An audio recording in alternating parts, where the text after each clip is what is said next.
Hello आप सभी को। तो मैं शिल्पा शर्मा। आज हम एक बहुत ही इंटरेस्टिंग टॉपिक पे विषय पे चर्चा करने वाले हैं, चक्र और उसके प्रतीक, जिसका ये भाग 1 है। तो मुझे इस टॉपिक में इंटरेस्ट था और मैंने ये बहुत से आर्टिकल्स पढ़ के ये मेरा वर्जन है जो मैं समझ पाई हूँ वो शेयर कर रही हूँ आपसे। तो ये बात है सन 1997 की, करीब 9 साल के रहे होंगे हम। तो एक बहुत प्रचलित सीरियल आता था जो उस समय चालू हुआ था, जिस समय मैं बच्ची थी, जिसमें एक बच्चा जो रहता है, जो ऋषि मुनियों के बीच अपने 7 चक्र जागृत करने की कला सीख जाता है और बाद में 5 तत्वों की शक्ति मिलाकर एक सुपर हीरो शक्तिमान बन जाता है। तो ये एक 9 साल की लड़की के लिए जितना रोचक था उस समय, वो आज भी उतना ही रोचक है। हालांकि अब मेरी शक्ति जो अब मेरी जो रुचि है वो शक्तिमान में नहीं है, बल्कि चक्र में है। मैंने जो पढ़ा और समझा है तो वो मैं इस श्रृंखला के माध्यम से आप सभी से साझा करूँगी। तो सबसे पहले हम बात करते हैं कुंडलिनी क्या है। तो कुंडलिनी एक देवी को माना गया है जो सुसुप्त अवस्था में मौजूद है हर किसी के अंदर। शायद सांप जैसे कुंडली मार के बैठते हैं ना, वैसे ही। तो कुंडली भी बेस ऑफ स्पाइन, जो मनुष्य के बेस ऑफ स्पाइन में, स्पाइन के बेस पे यानी रीढ़ की हड्डी के सबसे निचले भाग में सुसुप्त अवस्था में मौजूद है, तो जिसे जगाया जा सकता है, ऐसा मानना है। कुंडलिनी का जो पहला जिक्र है आज से 500 से 1000 वर्ष ईसा पूर्व हमारे उपनिषद में मिलता है कि ये वैदिक और तांत्रिक दोनों ही क्रियाओं में प्रमुख हिस्सेदारी रखता है। आज के समय में योग क्रिया का प्रमुख अंग है। अगर शाब्दिक अर्थ की तरफ जाएं तो कुंडल का मतलब कॉइल्ड होता है, यानी कि ऐसे कॉइल किया हुआ, और इन्हीं का अर्थ है पावर। साथ में कॉइल्ड पावर, जब जब मनुष्य शरीर में कुंडलिनी जागृत की बात हो तो शब्द आते हैं चक्र, जो एक प्रकार के शक्ति पुंज, या हम इंग्लिश में कहें तो एनर्जी वॉर्टेक्सेस हैं। और इसके मूल पर है मूलाधार चक्र, जहाँ कुंडलिनी शक्ति कुंडली मारकर बैठी हुई है। तो हम जैसे जैसे ऊपर ऊपर के चक्र की ओर बढ़ते जाएंगे, आध्यात्मिक जागृति होती जाएगी, ऐसा माना गया है। तो हम सबसे पहले मूलाधार चक्र यानी कि रूट चक्र की चर्चा करेंगे कि ये क्या होते हैं। तो हम सबसे पहले बात करते हैं सांडिल्योपनिषद की। उसमें एक कथन है, गुदस्य पृष्ठभागे वीणा दंडाश्रिता मूर्ध पर्यंतम ब्रह्मरंदे विज्ञेया व्यक्ता सूक्ष्मा वैष्णवी भवती, जिसका अर्थ है समस्त नाड़ियों में सुषुम्ना यानी कि स्पाइनल नर्व जो नाड़ी होती है, विश्व को धारण करने में समर्थ है तथा मोक्ष मार्ग को प्रदान करने वाली है।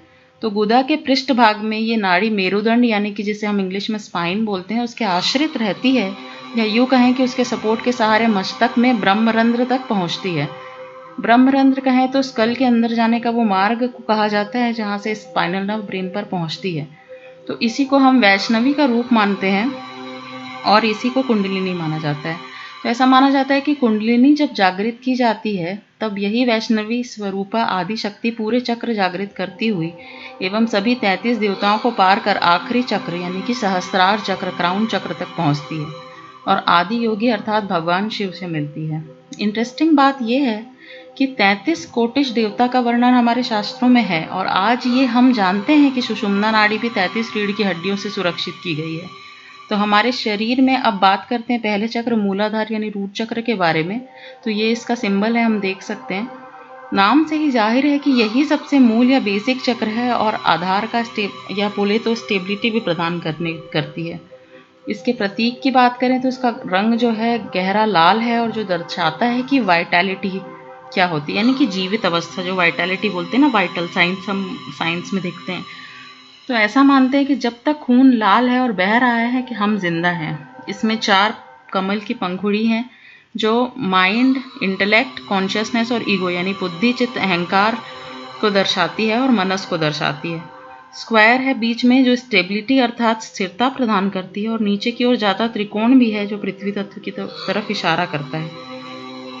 तो जो ये एनर्जी है ये पृथ्वी की तरफ जा रही है। इस चक्र के द्वारा हम अपने जीवन में स्थिरता लाते हैं और हम ग्राउंडेड रहने में ये हमें मदद करती है, अर्थात डाउन टू अर्थ बनाए रखने के लिए ये बहुत ज़रूरी होती है। तो जब भी हम कभी स्पिरिचुअल जर्नी अपनी कोई चालू कर रहे होंगे तो सबसे पहला चक्र जो एक्टिवेट किया जाता है वो मूलाधार चक्र होता है। स्पिरिचुअल जर्नी चालू करने से पहले बहुत ज़रूरी है कि सबसे पहले हमारे पास क्या क्या है इसका घमंड खत्म हो और क्या नहीं है इसका दुख भी। तो मूलाधार चक्र जो है शारीरिक रूप से हमें काम वासना को नियंत्रण करना सिखाती है कि अगर इसके अलग अलग तरीके से क्या क्या सिखाती है इसके बारे में चर्चा कर रहे हैं कि शारीरिक रूप से ये हमें काम वासना नियंत्रण करना सिखाती है, मानसिक रूप से हमें ये स्थिरता प्रदान करेगी और भावनात्मक रूप से ये हमें इंद्रिय सुख भी देगी। तो मानसिक रूप से हमें स्टेबिलिटी प्रदान करेगी अगर हमारा मूलाधार चक्र एक्टिव है तो, और भावनात्मक रूप से ये इंद्रिय सुख देती है। अगर हम आध्यात्मिक चर्चा करें तो ये हमारे अंदर में सुरक्षा की एक भावना जताती है। तो हम इसके बारे में अभी आज इतना ही बात करेंगे। अगले भाग में जो है हम स्वाधिष्ठान चक्र के बारे में बात करेंगे। तब तक के लिए बाय बाय।